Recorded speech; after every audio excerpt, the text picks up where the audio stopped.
And now it's time for another Vacation Rental Mailbag. I love these sessions. Hi there, I'm Angela Brown, and this is Ask a House Cleaner. This is a show where you get to ask a house cleaning question, and I get to help you find an answer. Now, on Wednesdays in this group, we have what's called Vacation Rental Mailbag, and that is for the Airbnb group that does the cleaning. So if you clean Airbnbs or vacation rentals or short-term rentals, this show is for you on Wednesdays when we do our Vacation Rental Mailbag. Now, if you have questions, you can go over to turnovercleaningtips.com. There's a little blue button there in the bottom. You can just click on the button. A little microphone appears and you can leave your question right there. We also have a community. This is awesome, where you can jump in. Anyone can participate. This is not a closed Facebook group. This is a community where anyone can ask your Airbnb questions. These are short-term rentals, vacation rental by owners. It's the HomeAway, the Flip Key. It's all of those sites that you go visit and you stay at someone else's house instead of staying at a hotel.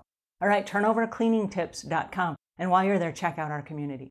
All right, on to today's Vacation Rental Mailbag, where we have a customer that says, I have 3 people that help with the staging and cleanup process and getting ready for the next guest process. So 3 people do the turnover cleaning service. If a customer leaves a tip for those people, does just the person that does the cleaning, or do all of them get the tips? Okay, that's a great question, and let's break it down. The first person that comes in cleans up after the last person. They're the ones that are ripping off all the linens. They're the ones that are cleaning up leftover food, taking out the trash, wiping everything down, scouring out the toilets, the tub, the sinks, all that stuff. The other person is doing documentation, and this is really important in the Airbnb industry, where after a guest leaves, they come in with their cell phone and they take a picture of every room. And they want to make sure that they know how the guest left the room. Because if the cleaning crew charges extra for that cleaning, like the place is just trashed, we have to have documentation to send back to the customer and say, hey, you have to pay us extra money because you trashed the place. So this would be documenting food that's left out, garbage that's strewn all over, extra things that may have been left. Lots of people, I don't know why, but they leave things like jeans and shoes and baby toys and clothes and stuff behind. It could be stuffed in a drawer somewhere, or it could be under the bed. It could just whatever, but people leave stuff. So somebody has to come in and they have to pick up all those things. They take pictures of them, then they wash them and they fold them and they package them up and they ship them back to the customer. Now, if you were just dumping something like, oh, hey, I'm done with these jeans, they didn't fit me very well, you should leave a note and say, hey, these are trash, I don't want them back. Because otherwise they're going to get cleaned and sent back to you, and then you're going to get a bill for the shipping, and they may be clothes that you didn't want anyway, right? So don't throw them away at the Airbnb unless it's specified this is trash. And if it's trash, kindly take it out and just toss it in the dumpster when you're done, so there are no surprises and no extra billing. All right, but there is a person that comes in and they do all the documentation. It's also a damage report. If while you're at a customer's house, you damage something, like you pull the blinds down and they came off the track, and now they fell off and now they're just sitting there on the ground, that's going to be documented as you broke them. Now, maybe you're able to fix them. Maybe you just told the person, hey, they just fell off. I don't know, but you got to have a conversation about that. And if you don't, you're going to get hit with a damage bill. And that damage bill also goes through listing sites like Airbnb or vacation rentals or whatever. There are damage reports of people that damage property while they're at a stay. So there's a person doing that as well. Then the third person is coming and doing all of the restocking. And so this would be, they're filling up the coffee bar and they're replacing sugars and creams and things like that. They might go through and wipe out the refrigerator and make sure that there are no open foods that are left. And did you know that if you stay at an Airbnb, you can't leave any extra food because the next guest is not going to use it? If it's open, nobody can use it. But if you bought some jelly or jam while you're there and it's closed, it has not been opened, it can be reused. And lots of Airbnbs have what they call a sharing pantry. And so you can leave it in the sharing pantry, and then the next guest that comes through may want to use your jam or jellies. So find out if your Airbnb does have a sharing pantry. And then before you go shopping at the new place, check and see, is there anything here that maybe somebody bought some stuff for spaghetti and then they never made it. And it's unopened, unused. Therefore, you can use it if it's part of the sharing pantry. But make sure that it's part of the sharing pantry so that you don't just take the owner's food, right?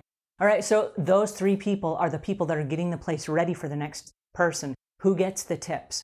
Well, in this case, because everybody is doing things that pertain to the stay, then those tips should be split up and shared. They're all doing things that without them, the next guest cannot come. So that is all part of the turnover process. And yes, they should split the tips. Alrighty, next question. All right, this one is about bonuses. If you have a cleaning crew that comes in and does the turnover service for your Airbnb, as a bonus, should you offer them free nights at your place? Now, these free nights would be, let's say, when somebody does not book and the place is available, because you don't want to take away your paid guests to give to the cleaning staff, because unless it's like an anniversary or a birthday or something, in which case you would want to block that off on your calendar and reserve it for your house cleaner. So do you do that? And so I talked with lots of people that are in the Airbnb industry, and many of them said, yes, they do. It's an added bonus because to give them a night's stay is a certain value, and you're not paying for it out of your pocket. What you're paying for is still the cleaning for their stay. So that's really all you're paying for, but they're staying at your place for free, and that's like an added bonus to them where they can leave their own house, come stay at your place, and have a night away and get to enjoy the experience. Now, I do recommend this, and the reason being is this. When the person that cleans your place gets to stay in it as a guest, they get to see it like a guest. So they arrive and they get to experience the check-in process. They get to experience, how does the place smell? How does the place look? What lights are turned on and what ambiance is created? And then as they stay there during the night, what noises do I hear outside? And are there barking dogs or are there people talking? And if you're a smoker, where in the house are you allowed to smoke? Or do you have to go outside to smoke? Or what are the policies? And so as a guest, you get to see things as a guest would see them, right? But if you're just the person that comes in and cleans up and you never get to see that element of it, it's hard for you to picture what a guest might be going through. So is it a great bonus? I say yes, it's a great bonus and you should do it.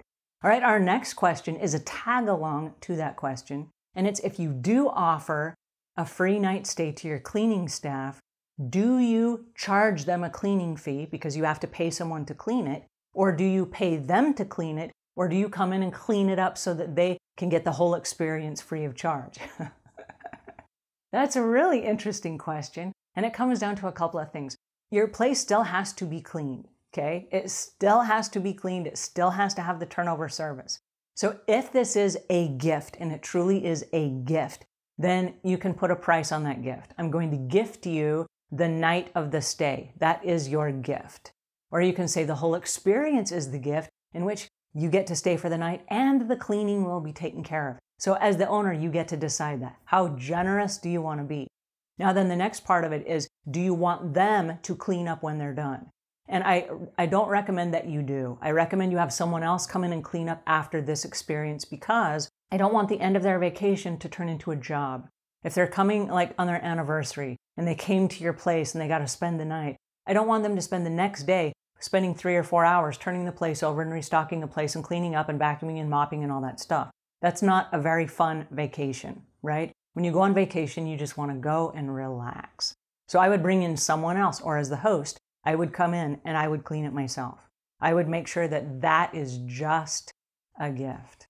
And if it's part of the cleaning crew, let them go home. If it's the same person, let them go home, drop off their family, change their clothes, and if they're working the next day, then they can come back and just treat it like it's a separate job. Yes, they happened to stay there last night, and they happen to be the ones that made the mess, but now they're on task, now they're on duty. It's not just tagged along on their vacation. So there are a couple different ways to do it, but I would recommend not even having them be part of the cleanup process on the night where they were rewarded or awarded the night stay. Alrighty, that's it for today. I hope this helps you just a little bit. If it does, please pass it on to a friend. Hey, who knows, you might know someone in the Airbnb industry. And until we meet again, leave the world a cleaner place than when you found it.